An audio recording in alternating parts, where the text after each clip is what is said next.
Hello, everybody. Welcome to another My Music. I'm beginning to feel festive. I've actually got one of the old Christmas jumpers out.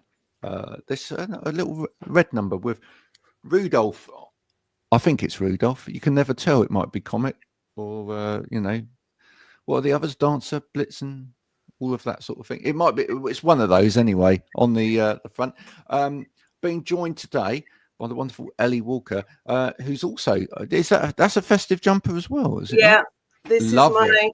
it's my like subtle one because it's blink at pink. Christmas. Of course, depending upon when you're watching this, we're recording this on Friday the 13th. But yesterday, and that's probably why they did it on a Thursday this year. Yesterday was Christmas Jumper Day, which is sort of promoted by Save the Children. Great cause. So if you did wear your Christmas jumper yesterday or today or every day, then that's great. Do give it a wash after a while as well. We'll be back to talk to Ellie about her music straight after this. Keep on, don't stop.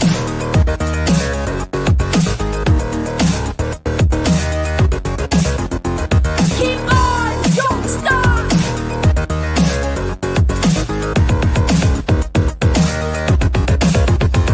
Keep on, don't stop.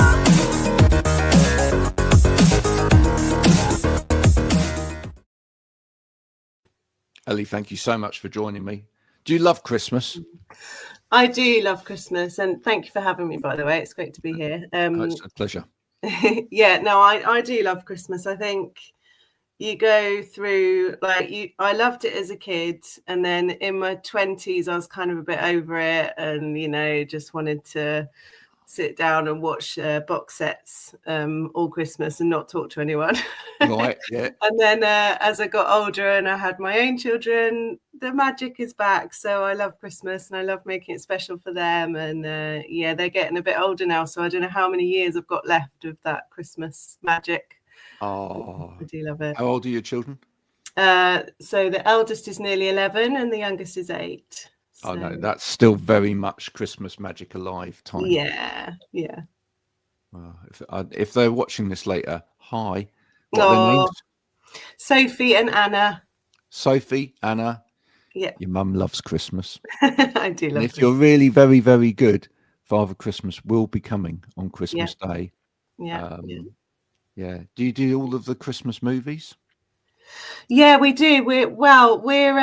So I'm a bit rubbish. I've still never seen Die Hard, and Right. Well, it's questionable as to, that's I know. Is it a Christmas movie or not? Yeah, but we watched Home Alone the other day, which they like. Yes. Yeah. I've seen now that there's a Home Alone experience that you can go to. Did you know that? Really? Yeah. No. Where you can step into the set of Home Alone. Oh, wow. Yeah. Wow. Yeah, my wife told me about it, and I was like, yeah, but do you get hurt? Well, yeah.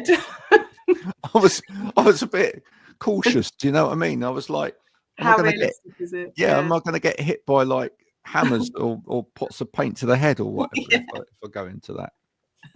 Is it a place that you can safely take children, or do they just inflict pain on adults? I don't know. Yeah, but yeah, I mean, what a great movie. Yeah. Going to see tonight, and it's a free showing in Chard of It's a Wonderful Life, which of course is the classic Christmas film of all time. Again, I've not seen it. Have you not? You've not seen that? I'm letting Christmas down. Yeah, I need to just sit down and watch all these films that I've not seen. I think if there was ever a film that could be an inspiration for a song, then it would be It's a Wonderful Life. Oh, well, there you go. As a Christmas song.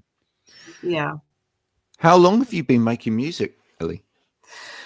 Oh, I've been making music for since I was a teenager, basically. So I kind of started off on the traditional, like, learning instruments. I started learning the piano when I was about 5, I think. And I kind of did all the classical route and did all my grades and everything. And then I got to about 15, 16, and I thought, actually, I want to be making my own music. And I started writing songs around that time, playing in a band at school and all that kind of stuff. So yeah, I've been making music for a good kind of 25 years, I Right. guess. Yeah. I had to do the maths then. Yeah, so and it's evolved along that time, and I had quite a big break where I didn't write any songs for quite a while, and then I came back into it in 2020, doing all the lockdowns and things. So, yeah. Was it you were one of those people that in lockdown, because the time was there and the reevaluation of life was there, that you suddenly thought, well, hang on a minute, my music's really important to me. I need to really spend some time doing this. Yeah, absolutely. I think having that time and the space, and realizing what's important, and because I think I'd been concentrating so hard on work and family and other things that it had fallen by the wayside. And I still played music because I play in various other bands as well, so I was playing music all that time, but I wasn't writing. So How do you find balancing everything in terms of life and music and whatever? I mean, it happened for as I said a minute ago, it happened for so many people. I mean, myself included. I mean, I spent more time playing guitar again in lockdown than I had for years. Probably not since I first started playing guitar.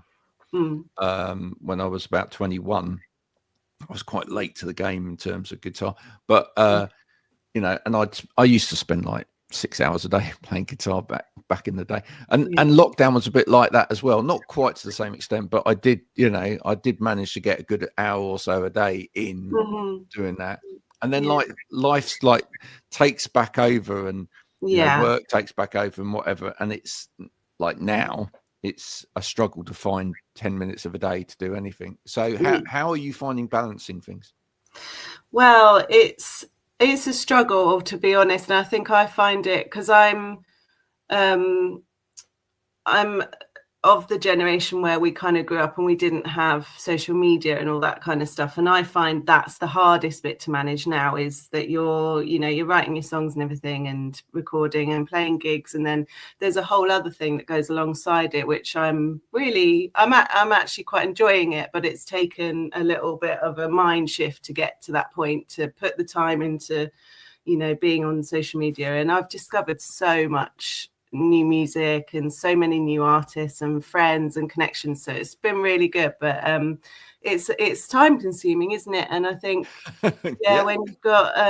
when you've got family and work and whatever it is that you've got going on in your life, it's just about carving out that time, I think. And funnily enough, I've got a song coming out in the new year which is called Balance, which is all about finding that balance. So wow. Do you get any help with your social media from home, or what? You haven't trained the kids up into it yet? I mean, because obviously that they're of a generation where they just know this stuff.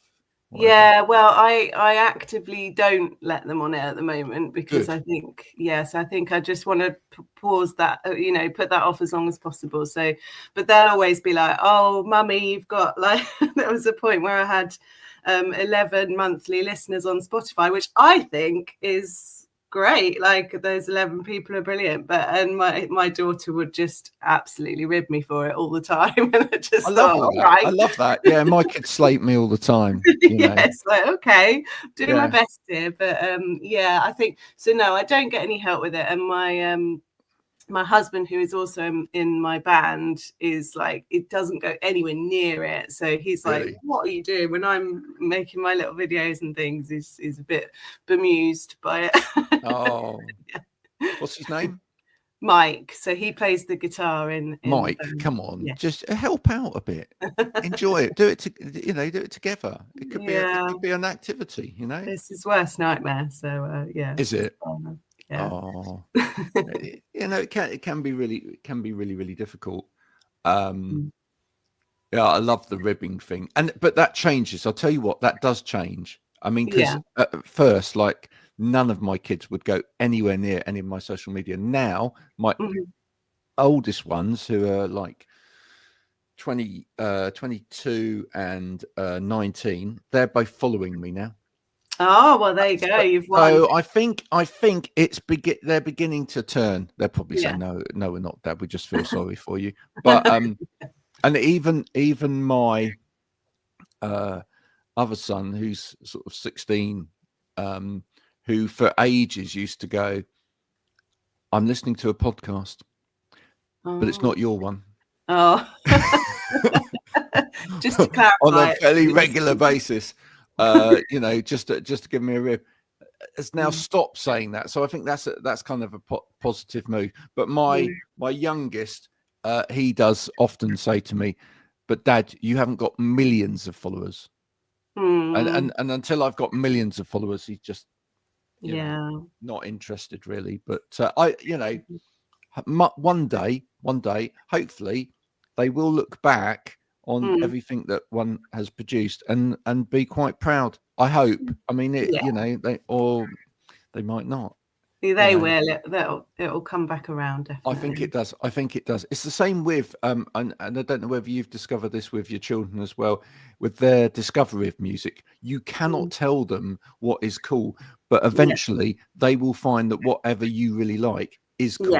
Yeah, so that's my mission with Kate Bush. So I play Kate Bush whenever I can, and at the moment it's they're not feeling it.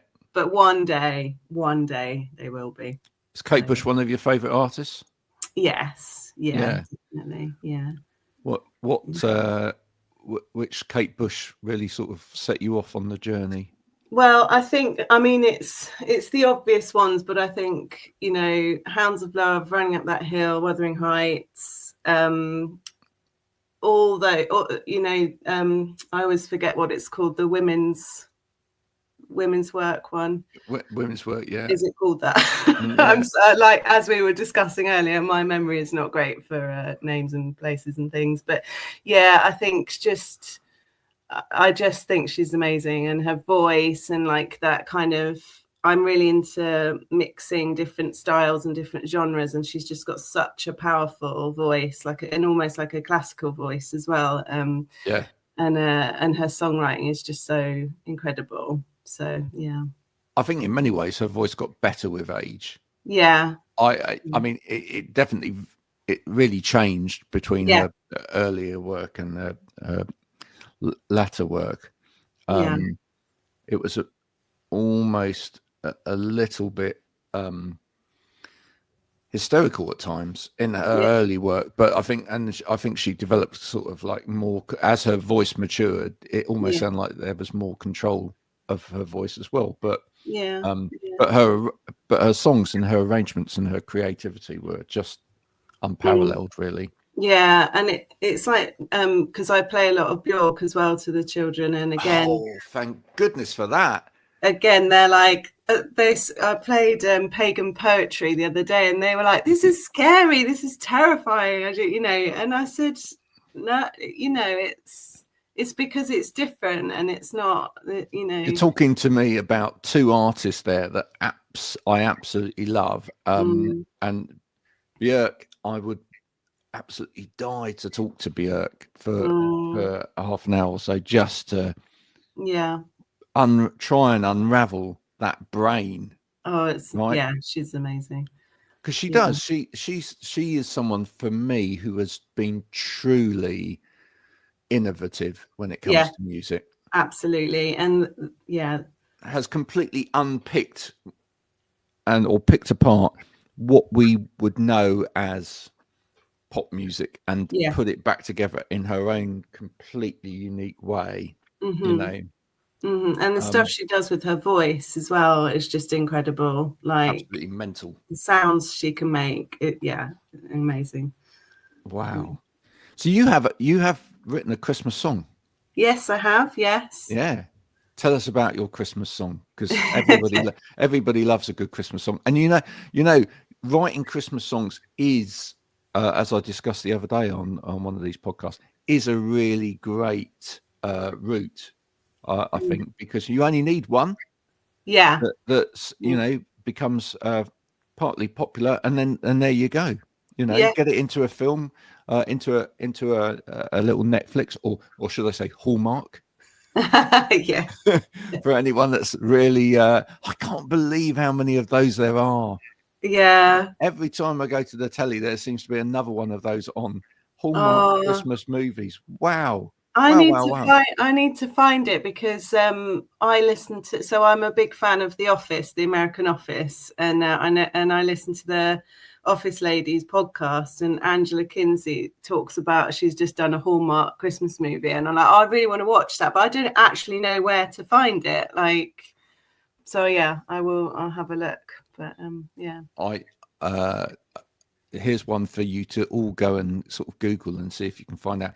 I watched part of a Hallmark Christmas movie yesterday. They are my wife's favorite thing in the world, right? Yeah. And there was someone in this Hallmark Christmas movie that was a leading character in 4 Weddings and a Funeral. Oh. The classic English film. So that's for all of you. That's a little quiz for all of you to now go and find out which movie it is, and of course who it was. Okay. So yeah, 4 Weddings and a Funeral, now in a Hallmark Christmas movie. It's not just B-listers or even C-listers in these films. There are some famous people in them as well. Always a nice surprise when they come out. So yeah. So tell us a little bit more about the Christmas single. Yeah, so it's called This Christmas Morning, and it's a kind of folk pop, quite a cheesy little number, which I was actively trying to achieve. So I'm glad that it's as cheesy as it is. But yeah, so basically, it was about this time last year, probably. I kind of thought, I'd quite like to write a Christmas song. And we had like an elf on the shelf thing and a Christmas fairy that I thought, I'll write a little song about them. And I wrote it in a different way to how I normally write. So normally I'll start off with a melody and the harmonies, and then I will do the lyrics. But this time I did the lyrics first, and then I wrote the melody around the lyrics. So it was built in a different way, basically, to what I normally do. And I wrote it. It basically wrote itself. I just kind of wrote this little story, and then it was there a few hours later. So I really enjoyed writing it, and and then we kind of sat on it for a little bit, and then recorded it in the summer this year. I love that was quite interesting. Always great to record a Christmas song in the summer. Yeah. When it's like sweltering outside. Yeah, we were in like the middle of Norfolk, and this where we record is really rural. Probably wasn't sweltering then, but it was. Oh, it was. It was. Yeah, and it gets quite warm in the studio, and yeah, we're there with our sleigh bells and things, and So that's how it was born, basically. And yeah, it's a little bit different to the stuff I've done before, but I think it's still got all the elements of my music. So yeah, lovely. You've just name checked the program, which is even better. My music. You see what happens there. That's why we called it that, because it's not about my music, it's about the music of the people that come on. You see. Yeah. Just trying to explain it there for people. Here's a question for you then. Out of people that are very current at the moment, out and about there, if you could pick one person that might do a cover of your Christmas song, to get it even more attention, who would you pick? And it could be anyone, could it? It can be anyone, yeah. Okay. Well, I have to say Olivia Rodrigo, because my eldest daughter is an absolutely huge fan, and I am so out of touch with life in general.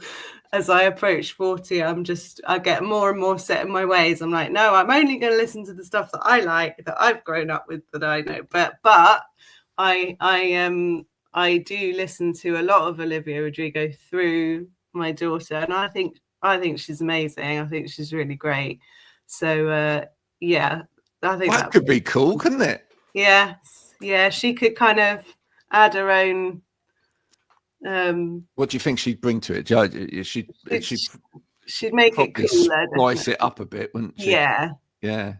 add a bit of attitude. Yeah, You might have to vet it. yes, yeah. Olivia, I'm not letting you say that in the middle of it. Yeah. Can we keep it clean? It is a Christmas song. Yeah. Yeah. She can be a bit feisty at times. She definitely can. Yes. Yeah. Yeah. But I think she'd put a very good spin on it. So yeah. Yeah. I have noticed that with some of these younger female singer-songwriters that some of the language can get quite racy at times. I know, and it's difficult when you got your kids listening, but my daughters are quite good now. They'll make sure it's the clean version, and yeah, it's but it's tricky, I think there's definitely in music you're expressing something, aren't you? And I think you've got to be you've got to give a bit of leeway with that stuff. I think so. I think that sometimes we forget as parents that what it was like when we were younger. Yeah, we loved all of it. We loved it when people swore. We loved it when people were a little bit, and actually I'm pretty certain that some of the stuff that I listened to when I was young was actually quite dark compared with some of the stuff these days. Yeah, definitely. And I think a lot of it goes over your head as a kid, doesn't it? And then it's only when you listen to it again as an adult and you go, oh yeah, that's what that was about. Yeah, exactly. I mean, you just take it with a sort of almost a pinch of salt, really, when you're young, don't you? It's just cool. Yeah, cool. Exactly. Well, there you go. We'll tag Olivia Rodrigo into this, as we will with Kate Bush as well, to see whether or not we can grab her attention. If anyone knows Olivia out there, if you could put in a good word, we'd love to see Ellie Walker's song being covered by Olivia, maybe on some kind of American talk show. That would be perfect. A Christmas talk show where she comes on and says, "Oh, I listened to this podcast the other day, and there was this lady called Ellie Walker, and she's written this great Christmas song, and I'm going to cover it now." You'd fall off your chair, wouldn't you? Yeah. You'd be like, incredible. Yeah. Your kids would be watching it, and go, "Mummy!" They would lose it. They would not cope. Yeah, absolutely. Oh, imagine that. Got to make this happen, folks. Come on, if you're connected in any shape or form. Where would you like to go with your music? What's the sort of end goal for you? What's the big dream? How far would you like to take it? Well, I think for me, it's about sharing my songs, playing gigs. That's my favorite thing. And that's the main reason I do it, is playing live. I just absolutely love playing live. I love being up on stage, connecting with audiences and all that kind of stuff. So I think for me, it's just carrying on doing that, really. And that's what I love about music, right? Because everybody's, or life in general, to be honest, is that everybody's vision of what success is to them is different. Some people that come on here, their dream is to play Madison Square Garden and be the biggest of the big, and they're probably on a trajectory to do that. For other people, it's about I want to play maybe slightly bigger gigs to maybe 100 or 200 people 3 or 4 times a year or whatever, and that, do you know what? Doesn't matter. Or whatever the dream is, that's absolutely fine. Yeah. And I've got so we've recorded an EP which will be coming out next year.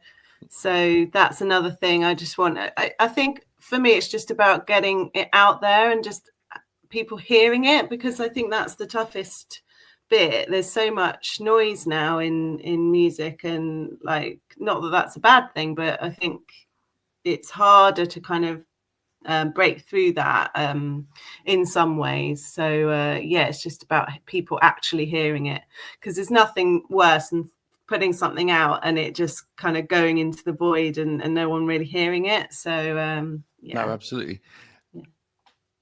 Outside of music, what else is it that you do? So for fun, for Yeah, yes. fun, work, whatever. So for fun, I'm a massive crafter. So I love crafting anything. So I knit, I bake. I'm just about to learn how to crochet because I think you can make cool things in crochet that you can't do in knitting. So I'm just about to learn that. But at the moment, I think it's whilst I'm putting all my energy into music right now, everything's fallen a bit on the wayside. So I'm looking forward to getting back to that. I love reading. So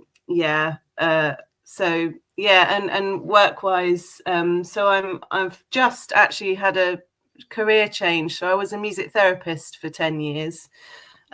Which is another reason why I kind of stopped writing for a little while, because I was really concentrating on that and doing the training and working and everything. But I'm now doing something different, which is not related to music at all. So it's a little bit of I can now do music just purely for fun rather than it being a job as well. So. Well, that's good.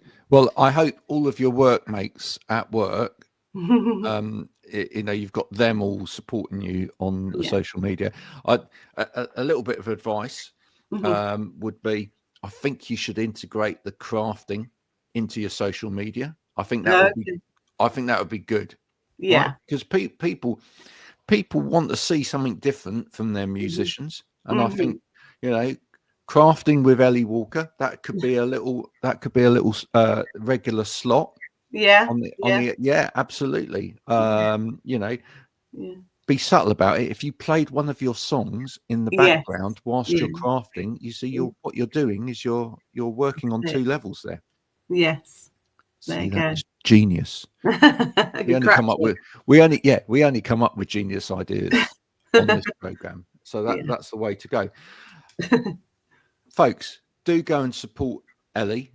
Do listen to her Christmas song. We will be adding it to the My Music podcast playlist so that you can pick up on it. But add it to your playlist as well. If you're making a Christmas playlist this year, just add a little bit of Ellie on there. She'd be ever so thankful. And we'd like to see you achieve whatever it was you want to achieve in 2025 musically. Yeah. That's what this program's about, folks. Some people ask me, how do I pick the musicians that come on? Because they're so varied, and they're at various points in their career as well. And the God's honest truth to that is that the majority of the time I just pick people whose music I like, who I just find by spending an inordinate amount of time listening to music online. And you know what? It's not about how big or successful you are, or even what your dream is. For me, it's just about a real love of music. So there you go. Please do support Ellie Walker with her dream of doing more with her music, and make her kids Christmas, folks, by all trying to get hold of Olivia Rodrigo and making that happen. So wouldn't that be a perfect Christmas? Oh, it'd be amazing. Yeah. Folks, this has been My Music. Ellie, thank you so much. If you've enjoyed this, please do the share, etc. thing with friends and family. Thank you once again, I have to say, to everybody that supported over the last year. The Spotify Wrapped results were just amazing. In the top 20% of video content, this podcast is, in terms of viewed content on Spotify. That's amazing, and that's down to you lot watching and supporting this. So please do watch, follow, press the buttons, and all of that sort of thing. I'll be back with more My Music very soon, but until then, look after yourselves and have a great rest of the day. Bye for now.